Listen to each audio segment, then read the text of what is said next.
చేసిన ఆరోపణలు తప్పు. కేవలం మహిళల అక్రమ రవాణాలో కేసులు 34 మాత్రమే నమోదయ్యాయి. అందులో బాధితులు, అక్రమ రవాణా బాధితులు 46 మంది మాత్రమే అనేసి అసెంబ్లీలో మీరే ఒప్పుకోవడం జరిగింది. అంటే ఎంత తప్పుడు ఆరోపణలు అప్పుడు గతంలో జగన్మోహన్ రెడ్డి గారి ప్రభుత్వం మీద చేసి ప్రజల్ని మభ్యపెట్టి నమ్మించి ఈరోజు అధికారంలోకి వచ్చారో అర్థమవుతూ ఉంది. దీన్ని మేము తీవ్రంగా ఖండిస్తూ ఉన్నాము. అసలు నిజంగా ఈరోజు మీరు ఈ వాలంటీర్స్కి క్షమాపణ చెప్పాలి. ఎందుకంటే అంత అడ్డుగోలుగా అబద్ధాలు చెప్పారు, ప్రజలకి మభ్యపెట్టారు. అలాగే 2003లో కేంద్ర హోంశాఖే మీరు అదృశ్యమైపోయిన వాళ్ళ సంఖ్య గురించి అడిగితే ఆ కేంద్ర హోంశాఖే చెప్పింది 99% మంది మహిళలు అదృశ్యమైన వాళ్ళు దొరికిపోయారు అనేసి, మళ్ళీ ట్రేస్ అవుట్ చేయడం జరిగింది అనేసి. అంటే ఇలా పదే అబద్ధాలు వల్లి వేయడం మీకు అలవాటుగా మారిపోయింది. ఈరోజు తీసుకుంటే చంద్రబాబు నాయుడు గారు హిందుస్థాన్ టైమ్స్ సదస్సులో చంద్రబాబు నాయుడు గారు జగన్మోహన్ రెడ్డి గారి మీద తప్పుడు ఆరోపణలు చేశారు. తన తల్లి మీద, చెల్లి మీద సోషల్ మీడియాలో అసభ్యంగా ప్రచారం చేయిస్తున్నారని. ఎందుకు చంద్రబాబు నాయుడు గారు ఇలా పదే అబద్ధాలను వల్లివేస్తూ ప్రజలకి తప్పుదోవ పట్టిస్తూ ఉన్నారు? ఇది మీకు ఇలా అలవాటుగా మారిపోయింది.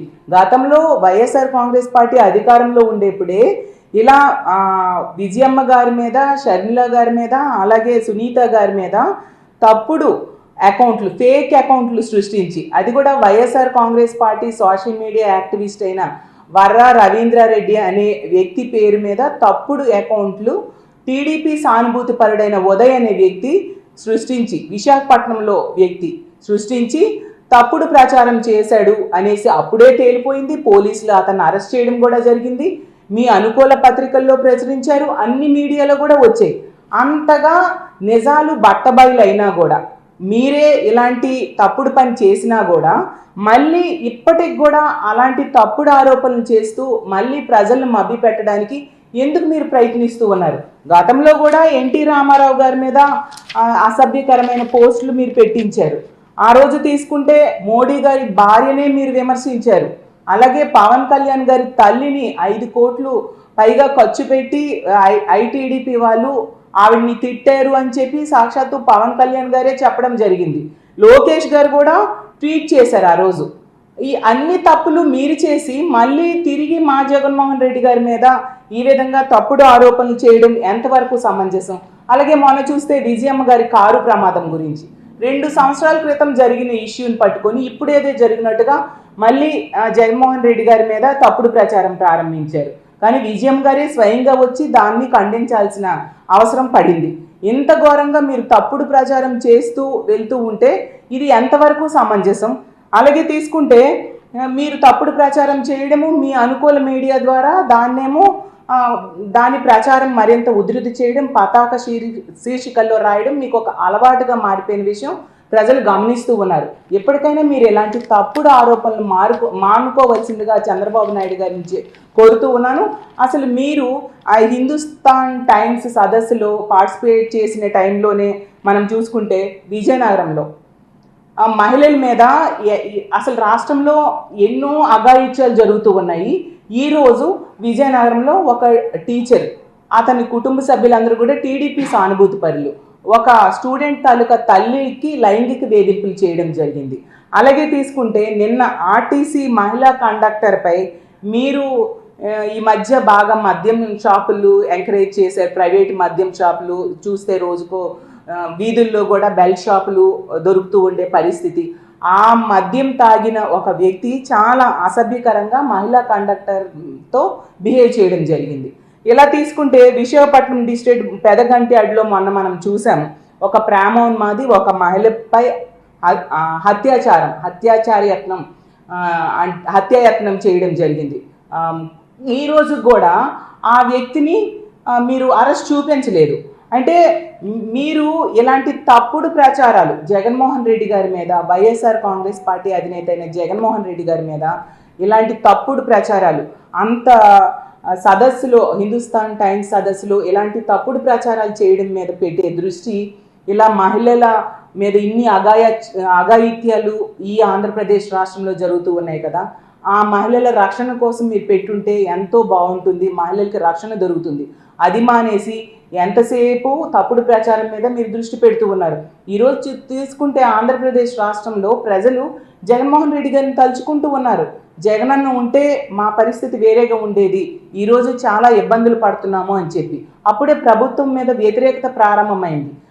దానిని దృష్టి మరల్చడం కోసం ఈ విధంగా ఇలాంటి తప్పుడు ప్రచారాలు పదే పదే వల్లిస్తూ ప్రజల్ని మభ్యపెట్టడానికి ట్రై చేస్తూ ఉన్న పరిస్థితి. చంద్రబాబు నాయుడు గారికి ముందు నుంచి కూడా అలవాటు, ఒక అబద్ధాన్ని పదే పదే చెప్పి అది నిజమని నమ్మించేట్టుగా చేస్తూ ఉంటారు. అదే ప్రచారాన్ని ఇప్పుడు కూడా, అదే అలవాటుని ఇప్పుడు కూడా కొనసాగిస్తూ ఉన్నారు. అలాగే తీసుకుంటే ఈరోజు అసెంబ్లీలో తెలుగుదేశం పార్టీ ఎమ్మెల్యే అయిన, రాజమండ్రి ఎమ్మెల్యే అయిన ఆదిరెడ్డి శ్రీనివాస్ గారు మాట్లాడుతూ దిశ చట్టాన్ని దౌర్భాగ్యం అంటూ మాట్లాడారు. నిజంగా అది చాలా దురదృష్టకరం, ఇది చాలా అభ్యంతరకరం. ఎందుకంటే ఆడపిల్లల రక్షణ కోసం ఈ వ్యవస్థని జగన్మోహన్ రెడ్డి గారు ఆ రోజు ఏర్పాటు చేశారు. పక్క రాష్ట్రంలో ఒక మహిళ మీద అత్యాచారం జరిగి హత్య జరిగితే అలాంటి సిచ్యువేషన్స్ మన ఆంధ్రప్రదేశ్ రాష్ట్రంలో జరగకూడదు అని చెప్పి జగన్మోహన్ రెడ్డి గారు ఈ దిశ వ్యవస్థను తీసుకొస్తే, దిశ యాప్ డౌన్లోడ్ చేసుకోమని చెప్పడానికి కూడా తప్పు పడుతూ మాట్లాడారంటే అసలు మహిళలంటే మీకు ఎంత గౌరవం ఉందో అర్థం చేసుకోవచ్చు. అసలు నిజం చెప్పాలంటే మీరు ఈ కూటమి ప్రభుత్వం అధికారంలోకి వచ్చాక దిశ యాప్ని అలాగే దిశ పోలీస్ స్టేషన్స్ని నిర్వీర్యం చేసేశారు. నిర్వీర్యం చేసేయడం వల్లే ఈరోజు ఆడపిల్లల మీద అఘాయిత్యాలు రోజు రోజుకి పెరిగిపోతూ ఉన్న పరిస్థితి. ఆడపిల్లలకి ఈ ఆంధ్రప్రదేశ్ రాష్ట్రంలో రక్షణ లేని పరిస్థితి. మీ ప్రభుత్వమైన హోమ్ మినిస్టర్ గారైనా రాజకీయాలు చేయడం మీద దృష్టి పెడుతూ ఉన్నారు తప్ప మహిళల రక్షణ మీద దృష్టి పెట్టని పరిస్థితి క్లియర్గా కనిపిస్తూ ఉంది. అసలు ఈ ప్రభుత్వం అధికారంలోకి వచ్చాక మహిళల రక్షణ కోసం ఏం చర్యలు తీసుకున్నారో ముందు అది చెప్పండి. అది మానేసి ఇలా మహిళల రక్షణ కోసం ఏర్పాటు చేసిన దిశ చట్టాన్ని, దిశ యాప్ని గురించి ఎలాంటి మాటలు మాట్లాడడం సమంజసం కాదు. అసలు దిశ యాప్లో SOS బటన్ కనుక నొక్కితే కేవలం కొన్ని నిమిషాల్లోనే పోలీసులు వచ్చి మహిళల్ని రక్షిస్తారు. దాని ద్వారా 31,600 మందికి పైగా మహిళలు రక్షించబడ్డారు. అది రికార్డెడ్గా ఉంది.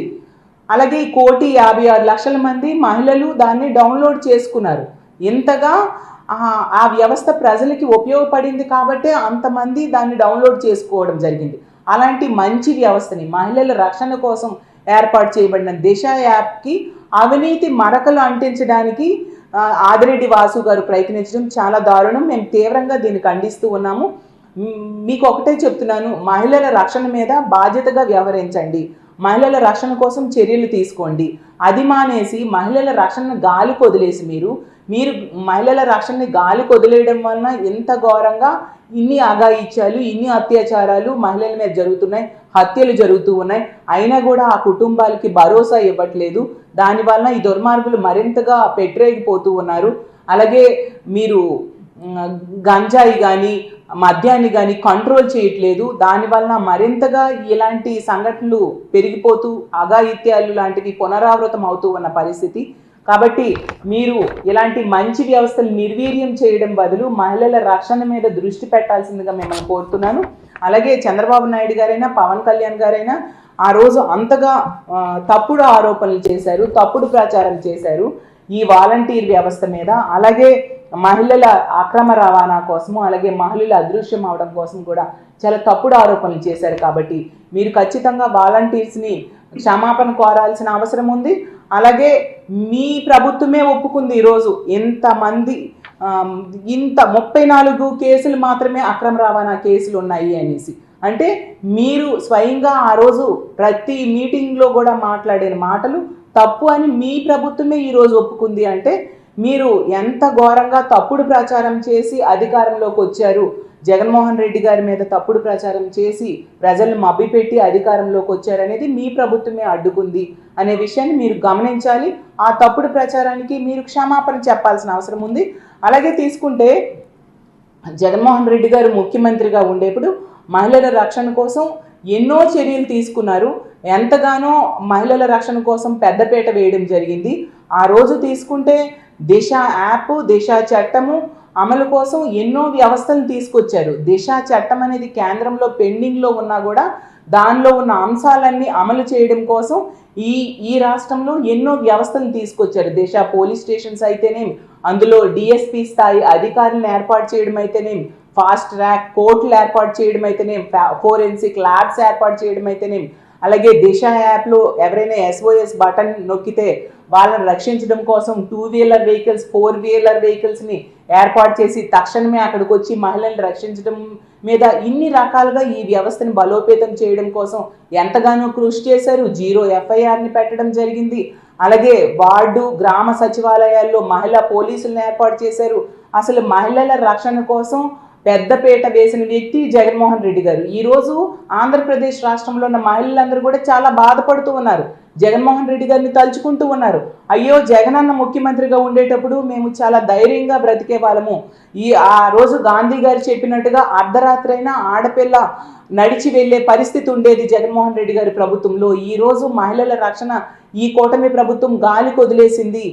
ఈరోజు తీసుకుంటే మహిళలు అంటే ఆడపిల్లల కన్నా తల్లిదండ్రులు ఆ పిల్లల్ని బయటికి పంపాలంటే భయపడే పరిస్థితిని కూటమి ప్రభుత్వం తీసుకొచ్చింది అని చెప్పి ఈ రాష్ట్రంలో ఉన్న మహిళలు ఆడపిల్లల్ని కన్నా తల్లిదండ్రులు బాధపడే పరిస్థితి ఈ కూటమి ప్రభుత్వంలో ఉందని తెలియజేస్తున్నాను.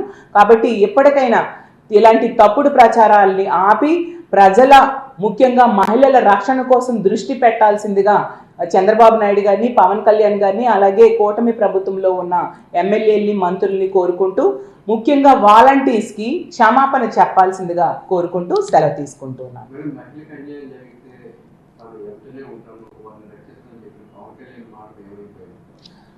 పవన్ కళ్యాణ్ గారి సొంత నియోజకవర్గమైన పిఠాపురంలోనే తెలుగుదేశం పార్టీ వ్యక్తి ఒక బాలికను మద్యం తాగించి అత్యాచారం చేస్తే కనీసం ఆ కుటుంబానికి భరోసా ఇవ్వలేదు. కనీసం ఆ కుటుంబం దగ్గరికి వెళ్ళి వాళ్ళకి ఆర్థిక సాయం చేయని వ్యక్తి పవన్ కళ్యాణ్ గారు. ఎన్నికల టైంలో గెలుపు కోసం ఎన్నో ఆరోపణలు చేసిన పవన్ కళ్యాణ్ గారు ఈరోజు ప్రజల్ని ముఖ్యంగా మహిళల రక్షణని గాలికి వదిలేశారు అని చెప్పొచ్చు. మొన్న కూడా తీసుకుంటే పవన్ కళ్యాణ్ గారు హోమ్ మినిస్టర్ గారు మహిళల